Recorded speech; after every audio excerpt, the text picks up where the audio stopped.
Hello everyone. આયોજનની પ્રક્રિયા પછીનો આપણો ક્વેશ્ચન છે આયોજનના અંગો એટલે કે components of planning. Components of પ્લાનિંગની અંદર કઈ વસ્તુ ઇફેક્ટ કરે છે એના માટેનું ટેબલ કે ક્વેશ્ચન આન્સર અહીંયા આપેલા છે કે જેના લીધે તમે લોકોને વધારે આઈડિયા આવે કે આયોજનના અંગોમાં કયા કાર્યોનો સમાવેશ થઈ શકે. ત્યાર પછી આપણે એનું વિસ્તૃત સ્વરૂપમાં જોઈએ તો એના માટેના ઘટકો અહીંયા આપેલા છે. તો આયોજનના અંગો માટેનું પહેલું ઘટક છે કે ધ્યેય, ઉદ્દેશ કે હેતુઓ. ધ્યેય છે, ઉદ્દેશ છે, હેતુઓ છે, આ ત્રણેય વસ્તુને આપણે અસર ક્યારે કરી શકીએ કે જ્યારે કોઈ પણ વસ્તુ માટેનું આયોજન કરવાનું હોય, પણ એ આયોજન તમે શેના આધારે કરો કે એ આયોજન દ્વારા તમારો હેતુ જે છે એ પ્રસ્થાપિત થવો જોઈએ. તમે કયા ધ્યેયને પ્રાપ્ત કરવા માટે આયોજન કરો છો, શું ઉદ્દેશ છે, આ તમામ વસ્તુનું મુખ્ય જે એનો બેઝ હોય છે જે આયોજન ઉપર રહેલો હોય છે. તો પીએફ ડ્રકર છે એ એના પોઈન્ટ ઓફ વ્યૂ પ્રમાણે જણાવે છે કે દરેક સાહસમાં જૂથ પ્રવૃત્તિઓનું અંતિમ ધ્યેય હેતુની પૂર્તિ હોય છે. પીએફ ડ્રકર છે એ શું માને છે કે આજે કોઈ પણ કંપની કે ઓર્ગેનાઇઝેશન હશે તો એનું અંતિમ ધ્યેય શું હોય છે કે એ લોકો એના હેતુઓ એનું જે હેતુ હોય, એનું ધ્યેય હોય, એનો જે ઉદ્દેશ હોય એનું પૂર્તિ કરવાનું કાર્ય છે એ હોય છે. તો એના માટે ધ્યેય, ઉદ્દેશ કે હેતુ માટે એક કે વધુ હેતુઓ માટેનું આયોજન કરવાનું હોય છે. એવા જે હેતુઓ હોય એનું છે ટૂંકા ગાળાનું, લાંબા ગાળાનું, મુખ્ય હોય કે ગૌણ હોય, કોઈ પણ પ્રકારનું આયોજન હોઈ શકે.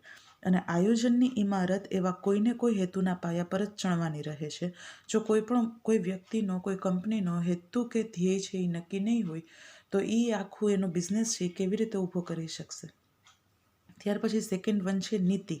નીતિ એટલે પોલિસી. નીતિ કોને કહેવાય? હું તમને બહુ સામાન્ય શબ્દોમાં કહું તો આજે આપણે જેટલા લોકો હોય બધા પોતપોતાની નીતિ પ્રમાણે કાર્ય કરતા હોય. તો જ્યારે કોઈ કંપનીની અંદર નીતિની વાત થતી હોય તો એનો મુખ્ય ઉદ્દેશ શું હોય છે કે કંપનીનો જે ધ્યેય કે કંપનીનો જે ઉદ્દેશ હોય એને ધ્યાનમાં રાખી અને કાર્ય કેવી રીતે કરવાનું હોય તેને નીતિ કે પોલિસી કહેવાય. નીતિ અને પોલિસી છે એ કાર્ય કેવી રીતે કરવાનું હોય એની સૂચના છે એ પણ આપવામાં આવે છે. જેવી રીતે અલગ અલગ સપાટીએ બીજા જે કર્મચારીઓ હોય એને કયો માર્ગ અપનાવવો પડે, કઈ રીતથી કંપનીનું કાર્ય કરવું પડે કે જેના લીધે કંપનીના હેતુઓને પૂર્ણ કરી શકે, તો એના માટે છે જે નીતિની જરૂરિયાત પડે છે. નીતિ માટેનું કોઈ સ્વરૂપ છે જે ચોક્કસ હોતું નથી. અલગ અલગ અધિકારીઓ હોય એ પોતાના મત પ્રમાણે, પોતાની ન્યાય બુદ્ધિ પ્રમાણે નીતિનું અર્થઘટન છે એ કરતા હોય છે. અને કોઈ પણ નીતિ છે કે જે મોટા ભાગે ધંધાના હેતુઓને સ્પર્શતી હોય, તો જેમ કે ખરીદ વેચાણ છે, કર્મચારી ભરતી, બદલી, બઢતી, બરતરફી વગેરે. ત્યાર પછી થર્ડ વન છે વિધિ અને પદ્ધતિઓ. વિધિ અને પદ્ધતિ કોને કહેવાય? વિધિ કોને કહેવાય કે જ્યારે કોઈ પણ કાર્ય કેવી રીતે કરવાનું છે એના માટેનું પૂરેપૂરું આયોજન કરવામાં આવે એને વિધિ કહેવાય. પદ્ધતિ કોને કહેવાય કે કોઈ પણ ધ્યેય પ્રાપ્ત કરવા માટે નીતિની મર્યાદામાં રહી અને એ કાર્ય પૂર્ણ કરવાનું હોય એને પદ્ધતિ કહેવાય. હું ફરી એક વખત કહું છું કે નીતિ કોને કહેવાય કે કોઈ પણ કાર્ય કરવાની જે આખી પ્લાનિંગ હોય, આખું જે પ્રોસિજર હોય એને વિધિ કહેવામાં આવે. અને પદ્ધતિ કોને કહેવામાં આવે કે જે નક્કી કરેલા ધ્યેયો કે હેતુઓ સુધી પહોંચવા માટે નીતિની કઈ મર્યાદામાં રહીને કાર્ય કરવું જેને પદ્ધતિઓ કહેવામાં આવે છે. વિધિ છે જે પ્રમાણમાં જડ છે અથવા તે ઓછી પરિવર્તનશીલ છે. ઘણી વખત કોઈ પણ હેતુઓ પૂર્ણ કરવા માટે જે આયોજન કરવામાં આવેલું હોય તો એ આયોજનની પ્રક્રિયા એવી હોય કે જેમાં જરૂર પ્રમાણે સુધારા વધારા છે એ કરી શકતા હોતા નથી એમ. અને જો એ પ્રમાણે ન થાય તો કદાચ એવું થાય કે આયોજનનું કાર્યક્રમ સરખી રીતે જોવા મળતું નથી. પરિણામે આયોજન વગર વિધિ જોવા મળે છે, પરંતુ વિધિ વગર આયોજન શક્ય નથી. ફોર એન એક્ઝામ્પલ, ખરીદ વિધિ, કર્મચારી પસંદગી વિધિ વગેરે. ત્યાર પછી ફોર્થ વન છે કાર્યક્રમો. હેતુ અને ધ્યેયની પૂર્તિ માટે ધંધાકીય એકમની જુદી જુદી યોજનાઓને સંકલિત કરી જે વિસ્તૃત અને વ્યવસ્થિત યોજના ઘડવામાં આવે છે તે કાર્યક્રમ તરીકે ઓળખાય છે. કાર્યક્રમ કોને કહેવાય કે હેતુ અને ધ્યેયની પૂર્તિ માટેની જે કોઈ પણ અલગ અલગ યોજના કરવામાં આવે, જેને વિસ્તૃત અને વ્યવસ્થિત રીતે એને બનાવવામાં આવે એને કાર્યક્રમ કહેવાય. જુદા જુદા પ્રકારના અલગ અલગ કાર્યક્રમો હોય તે ક્યારે, કેવી રીતે, કોણ કરવાના છે એની વિગતવાર યોજના હોય એ કાર્યક્રમની અંદર હોય છે. અને આયોજનની સફળતાનો આધાર છે એ પૂરેપૂરો એના કાર્યક્રમોની સ્પષ્ટતા પર રહેલો હોય છે.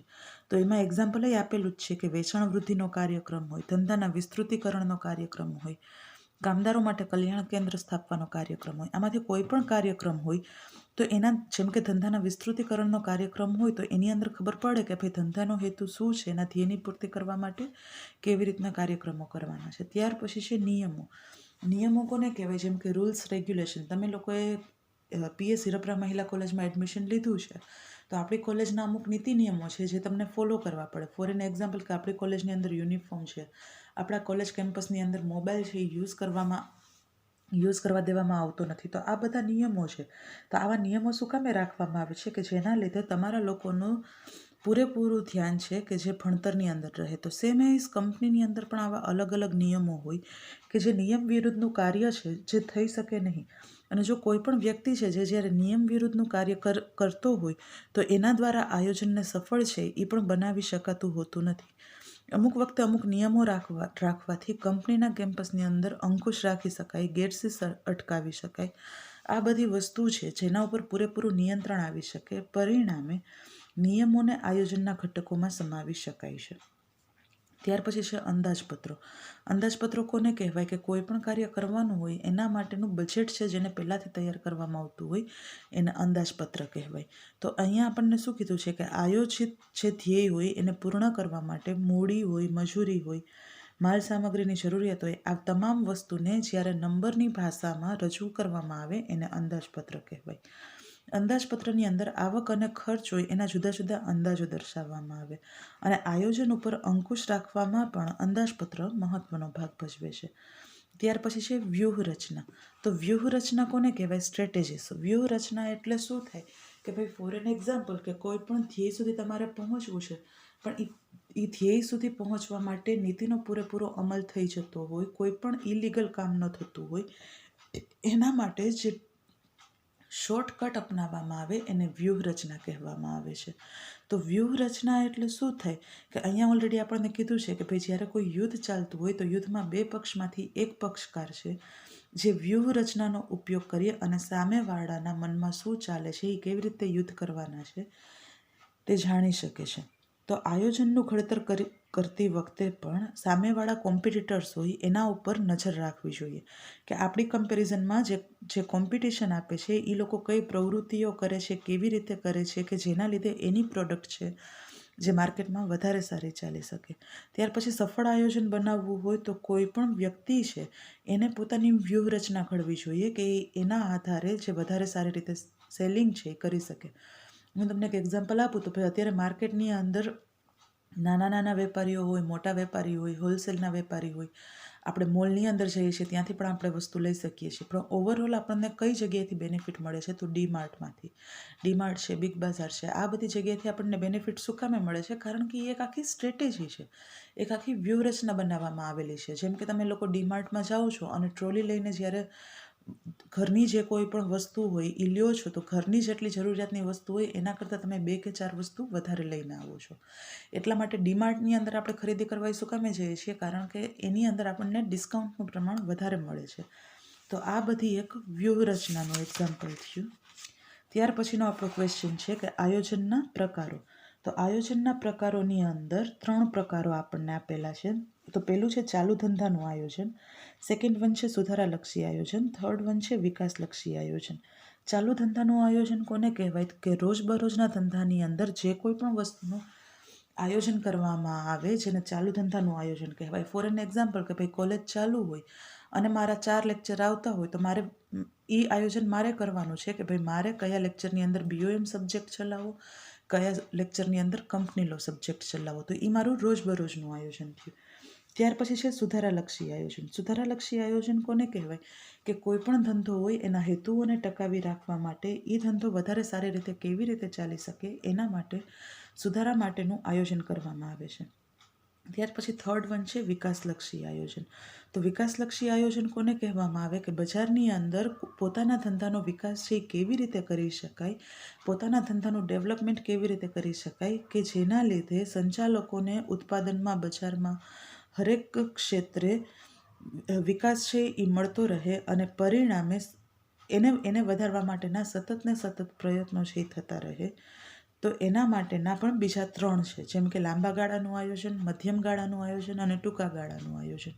તો લાંબા ગાળાનું આયોજન કોને કહેવામાં આવે કે જ્યારે કોઈ પણ કંપની છે એ પોતાના લાંબા ગાળાના ઉદ્દેશોને કે ધ્યેયોને હાંસલ કરવા માટેનું આયોજન કરે, જેને લાંબા ગાળાનું આયોજન કહેવાય. ફોર એન એક્ઝામ્પલ, કે જ્યારે કોઈ પણ કંપની છે એ નેક્સ્ટ યર માટેના પ્રોફિટ છે એને ત્યાં સુધી એને પામવા માટેની ટ્રાય કરતું હોય તો એને લાંબા ગાળાનું આયોજન કહેવાય છે.